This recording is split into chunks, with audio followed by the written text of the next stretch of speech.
नमस्कार जय जगन्नाथ प्रिय मित्रगण। आज तुम मान निमंते पूर्वर पढ़ा जाइतिबा साहित्य दर्पणर कविराज विश्वनाथंकर जन्म वृत्तांत उपरे आलोचना करा जायतिला। आजिर कक्षा रे साहित्य दर्पणर प्रथम परिच्छेद तुम निकट रे उपस्थापन करूअछि। प्रथमतः ग्रंथर प्रारंभ रे मंगलाचरण करा जायथाय। एणु कुहा जाय अछि जे कि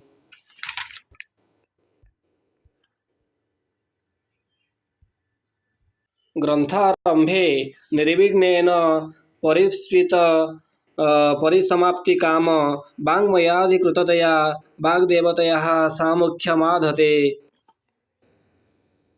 एणु ग्रंथारंभ करिबा पूर्वरु निर्विघ्नम परिसमाप्ति पाई ग्रंथकार कविराज विश्वनाथ वाग्देवी सरस्वतींकर आराधना पूर्वक मंगलाचरण करिसंती। एठी मंगलाचरण साधारणतः तीन प्रकार देखा मिले। आशीर्वादात्मक मंगलाचरण, वस्तु निर्देशात्मक मंगलाचरण, नमस्कारात्मक मंगलाचरण।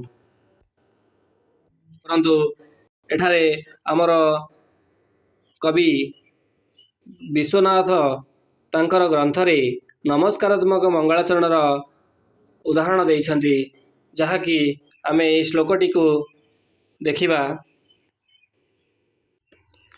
शरदिन्दु सुंदर रुचि चेतसी सामिं गिरां देवी अपहृत्य तमः सन्ततमर्थानमखिलानं प्रकाशयतु। एठी ए मंगलाचरण श्लोकटीर अन्वय निम्न रे दिया जाइछि। ताहले से अन्वयटी को देखिबा। शरदिन्दु सुंदर रुचि सा गिरां देवी मे चेतसी संततं तमः अपहृत्य अखिलान अर्थान प्रकाशयतु। शरदिन्दु सुंदर रुचि, शरदी शरदी शब्दर अर्थ होची कण ना शरद ऋतुरे, इंदु शब्दर अर्थ होची कण ना चंद्र, सुंदरी शब्दर अर्थ होची मनोहर, रुचि रुचि शब्दर अर्थ होची प्रभा।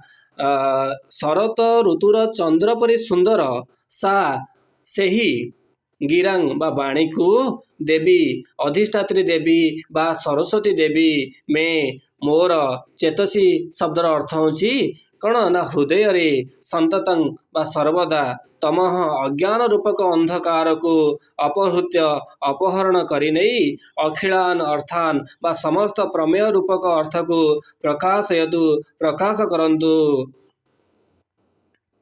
संपूर्ण मंगलाचरणटीर अर्थ देखा जाए ताहारे कहा जाय अछि कि शरत चंद्र परि सुंदर कांति विशिष्ट से प्रसिद्ध श्रुति स्मृति और पुराण प्रभृति रे प्रसिद्ध बाणीर सकल शब्दर अधिष्ठात्री बा अधिकारी वाग्देवी सरस्वती मोर हृदय रे अज्ञान को विनाश करी वाच्य लक्ष्य और व्यंग्य तथा इस सकल दृश्य और श्रव्य काव्यर अर्थ को प्रकाश करंतु। आजिर कक्षा रे मंगलाचरण पाठ करी सारिबा परे एठी विराम नेउछि। परवर्ती कक्षा रे आमे मंगलाचरणर परपरे काव्यर प्रयोजन द्वारा काव्यर किभଳି फल प्राप्ति होछि ताहा विस्तृत रूपे परवर्ती कक्षा रे आलोचना करिबा। आज पई एतिकी रहुछि। नमस्कार, जय जगन्नाथ।